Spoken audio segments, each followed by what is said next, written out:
네, 안녕하세요. 대중사회이론 설명을 맡게 된 정사원입니다.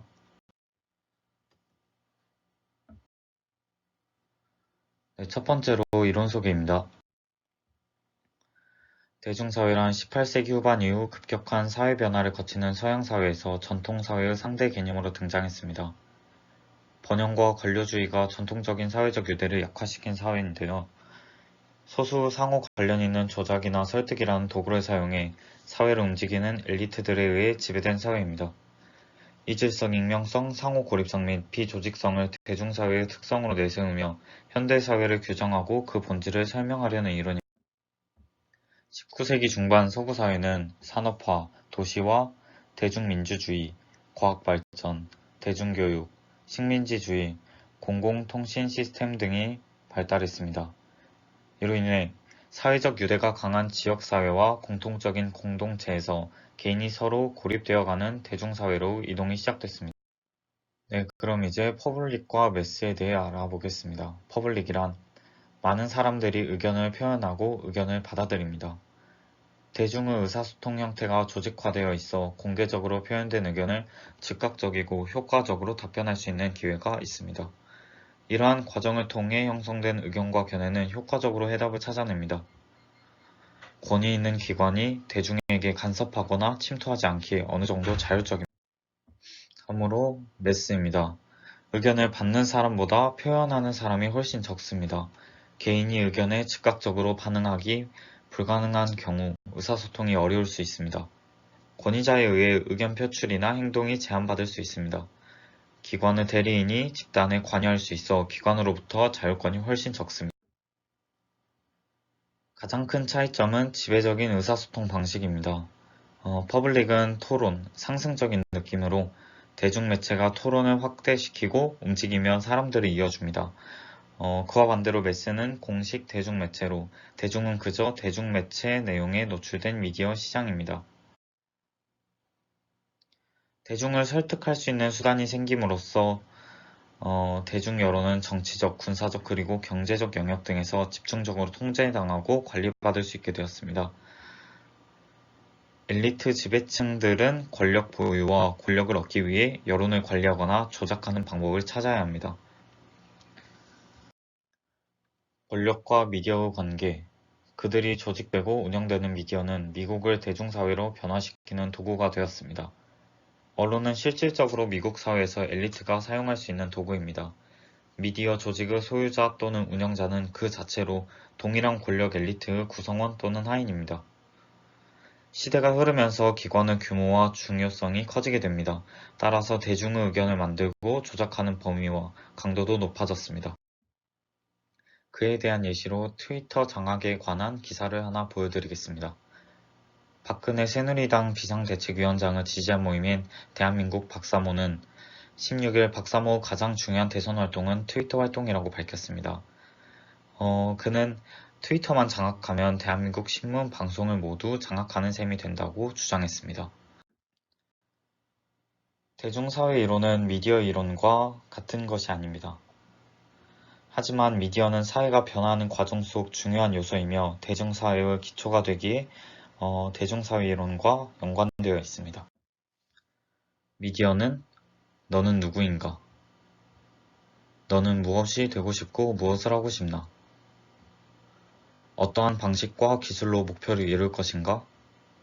마지막으로 이루지 못해도 이룬 것처럼 느끼도록 미디어는 알려줍니다. 즉, 우리를 도피하게 만들어줍니다. 미디어가 완전히 독점되지 않는 한 개인은 다수 미디어를 이용할 수 있습니다. 개인은 미디어들을 비교하고 몇몇의 미디어를 거부하고 저항할 수 있습니다. 하지만 사람들은 이미 알고 있고 신뢰하는 내용을 담고 있는 미디어를 강하게 선택하는 경향이 있습니다. 미디어 사이의 경쟁은 진정한 것처럼 보이지만 사실 가까이서 보면 충돌하는 이슈보다는 표준화된 주제의 변이로 더욱 경쟁합니다. 사람들은 편한 느낌을 가진 미디어에 접근하기를 원하며 결과적으로 방송사의 메시지가 지속적으로 강화됩니다. 다양한 매체의 내용이 크게 달라진다는 가정은 저자에 따르면 결함이 있습니다. 이는 다루는 주제나 주제의 유형이 크게 다르지 않고 다루는 방식이 다르다는 점에서 표준화된 몇 가지 주제를 중심으로 한 스타일 및 강조와 관련이 있습니다. 대중 사이의 토론을 침범하고 의견을 교환할 수 있는 기회를 파괴해 사생활에 문제를 일으킵니다. 많은 정보와 뉴스를 제공하지만 청중이나 시청자는 자신의 일상과 그 정보들을 큰 문제로 연결시키지 않습니다. 반대로 대중의 주의를 산만하게 하고 인위적으로 특정한 사건에 주의를 기울이게 만들면서 사람들이 자신이나 세상을 이해할 수 있는 기회를 모호하게 만듭니다. 다음으로 고정관념입니다. 사람들은 자신이 알고 있다고 생각하는 것들 중 아주 일부분만 직접적으로 경험했습니다. 즉, 우리의 머릿속에 있는 대부분의 그림은 TV나 라디오를 통해서 얻은 것입니다. 미디어는 정보를 제공할 뿐만 아니라 우리들의 경험을 이끌고 현실 표준을 설정하는 데 도움을 줍니다. 사람들은 경험해보지도 않은 고정관념을 가지고 그 신념과 감정에 속박되어 세상을 바라봅니다. 이 충성심은 과거로부터 시작되어 미래에 영향을 주기에 연속성을 가지고 있습니다. 이는 자신에게 반하는 새로운 도전적인 의견이 다가왔을 때 개인은 이미 확립된 신념을 고집합니다. 즉, 고정관념은 새로운 아이디어에 대한 개방성을 감소시키며 조직된 태도와 감정이 개인의 의견과 삶을 형성합니다. 그러나 광고 대행사 또는 홍보부서 내부를 본 사람은 누구나 여전히 대중들은 여론을 만들고 조작하려는 사람들에겐 미해결된 문제라는 것을 알고 있습니다.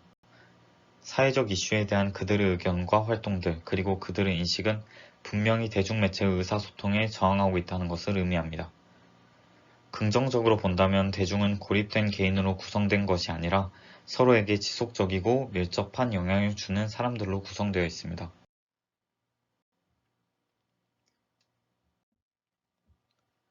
철학자 노암 촘스키는 매스미디어에 의한 선전 모델을 통렬하게 비판, 언론과 권력 유착 관계나 대중 지배 실태를 지적했습니다. 첫째, 미디어 소유자, 매스미디어는 거대 대기업이 운영할 수 있다. 둘째, 광고, 소비자가 매스미디어에 미치는 금전적 대가로 매스미디어 운영 비용을 조달할 수는 없다.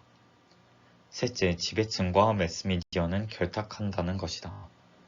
넷째, 합의를 끌어내지 못한 주장은 매스미디어에 배제된다. 마지막으로 매스미디어는 끔찍한 일로 공동의 적을 그린다.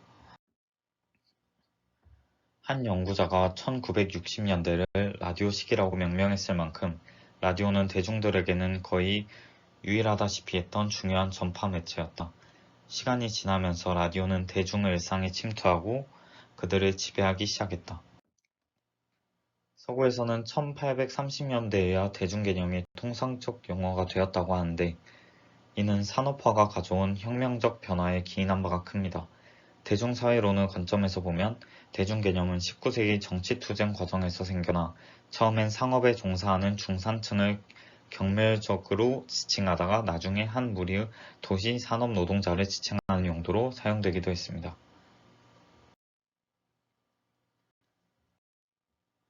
산업화, 도시화, 과학발전, 이러한 19세기 중반 서구 사회의 큰 변화들이 대중사회를 만들었습니다.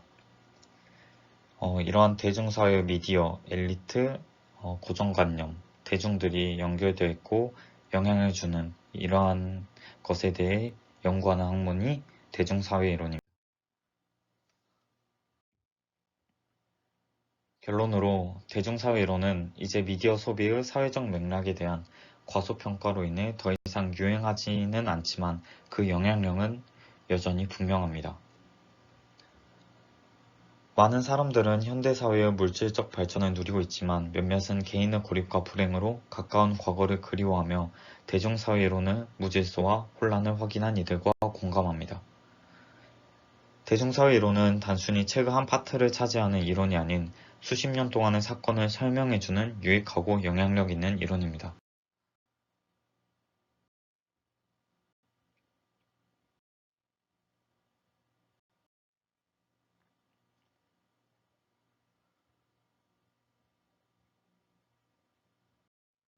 네, 이상으로 PPT를 마치겠습니다. 감사합니다.